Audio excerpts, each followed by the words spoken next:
नमस्कार और स्वागत है टीवी 15 पर। आज के समाचार की मुख्य सुर्खियां इस प्रकार है।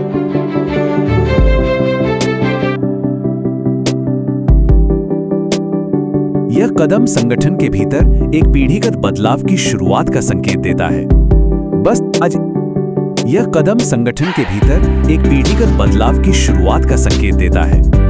बस ये एक लाइन और बिहार की राजनीति में जैसे एक भूचाल सा आ गया है। नमस्कार, आज हम बात कर रहे हैं किसी एक नेता के आने जाने की नहीं, ये कहानी है एक पूरे राजनीतिक युग के बदलने की।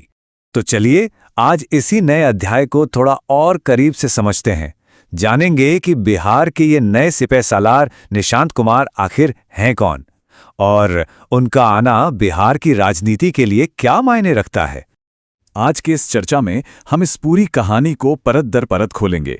सबसे पहले बात करेंगे नीतीश कुमार के एक युग के अंत की, फिर देखेंगे उनके बेटे के सियासी उदय को। ये भी जानेंगे कि निशांत कुमार हैं कौन और बिहार के बाकी युवा नेताओं के सामने वो कहाँ ठहरते हैं। और हाँ, सबसे आखिर में रुकेंगे उस सबसे बड़े सवाल पर, वंशवाद की राजनीति।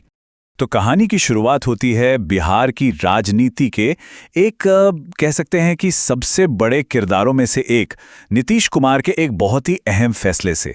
सोचिए, लगभग 2 दशकों तक बिहार की सत्ता के बिल्कुल केंद्र में रहने के बाद नीतीश कुमार ने अब राज्य की राजनीति से एक कदम पीछे हटाने का फैसला किया है। और ये देखिए, कोई छोटा मोटा फैसला बिल्कुल नहीं है। ये तो एक ऐसे अध्याय का अंत है जिसने बिहार की सियासत को न जाने कितने लंबे समय तक डिफाइन किया है। जरा उनके सफर की लंबाई पर गौर कीजिए। साल 2000 में वो पहली बार मुख्यमंत्री बने और वहां से लेकर 2025 में रिकॉर्ड 10वीं बार शपथ लेने तक ये अपने आप में ही एक पूरी कहानी है। और अब 2026 में उनका राज्यसभा जाना ये सिर्फ एक पद का बदलाव नहीं है, ये बिहार की सियासत में एक नए युग की दस्तक है। और कहते हैं ना, जैसे ही एक दरवाजा बंद होता है दूसरा खुल जाता है। नीतीश कुमार का राष्ट्रीय राजनीति की तरफ कदम बढ़ाना और ठीक उसी वक्त उनके बेटे का सियासी मंच पर आना, ये महज एक संयोग तो नहीं लगता, ये तो एक सोची समझी रणनीति की तरफ इशारा करता है। आगे बढ़ने से पहले एक शब्द को समझना बहुत जरूरी है, पीढ़ीगत बदलाव। अब इसका मतलब सिर्फ ये नहीं है कि लीडर बदल गया, नहीं, इसका मतलब है राजनीति करने के तरीके में, मुद्दों में, समीकरणों में, सब में एक बड़ा बदलाव। और बिहार की राजनीति ना ठीक इसी दौर से गुजर रही है। और तारीख थी 8 मार्च 2026। इसी दिन निशांत कुमार ने फॉर्मली मतलब औपचारिक रूप से राजनीति में अपना पहला कदम रखा। अब जरा इस टाइमिंग पर गौर कीजिए, इसे नजरअंदाज करना मुश्किल है। जैसे ही पिता राज्य की कमान से पीछे हट रहे हैं, बेटा पार्टी में अपनी जगह लेने के लिए तैयार खड़ा है। और एक बात साफ है, ये सिर्फ नाम के लिए कोई एंट्री नहीं है। पार्टी ने एकदम क्लियर कर दिया है कि निशांत कुमार तुरंत एक्शन में आएंगे, मतलब पूरे राज्य का दौरा करेंगे, पार्टी कार्यकर्ताओं से मिलेंगे और पार्टी में एक प्रमुख भूमिका निभाएंगे। इसका सीधा सीधा मतलब क्या है? यही कि उन्हें लीडरशिप के लिए तैयार किया जा रहा है। तो सबसे बड़ा सवाल यही उठता है कि ये नए खिलाड़ी निशांत कुमार आखिर हैं कौन? जो शख्स अब तक सियासी सुर्खियों से इतना दूर रहा, उसकी असली पहचान क्या है? देखिए, निशांत कुमार की प्रोफाइल ना किसी टिपिकल नेता जैसी तो बिल्कुल भी नहीं है। जरा सोचिए, 50 साल की उम्र में पॉलिटिक्स में एंट्री, वो भी बीआईटी मेसरा से सॉफ्टवेयर इंजीनियरिंग की डिग्री लेकर। और उनकी पहचान अब तक एक ऐसे शख्स की रही है जो बहुत लो प्रोफाइल, सादा जीवन जीता हो, बल्कि उन्होंने तो कई बार साफ साफ कहा था कि राजनीति में उनकी कोई दिलचस्पी ही नहीं है। अब अगर उनकी आर्थिक स्थिति की बात करें तो उनकी कुल संपत्ति करीब 3.5 करोड़ रुपए बताई जाती है। और इसका भी एक बड़ा हिस्सा उन्हें विरासत में मिला है अपनी मां से, जो एक स्कूल टीचर थीं। ये आंकड़ा याद रखिएगा, आगे जब हम तुलना करेंगे तो ये काम आएगा। तो चलिए अब जरा बड़े कैनवस पर देखते हैं ये नया खिलाड़ी बिहार के सियासी अखाड़े में आखिर कहाँ फिट बैठता है। क्योंकि देखिए, वो अकेले तो है नहीं, बिहार की अगली पीढ़ी के कई और चेहरे पहले से ही इस मैदान में मौजूद हैं।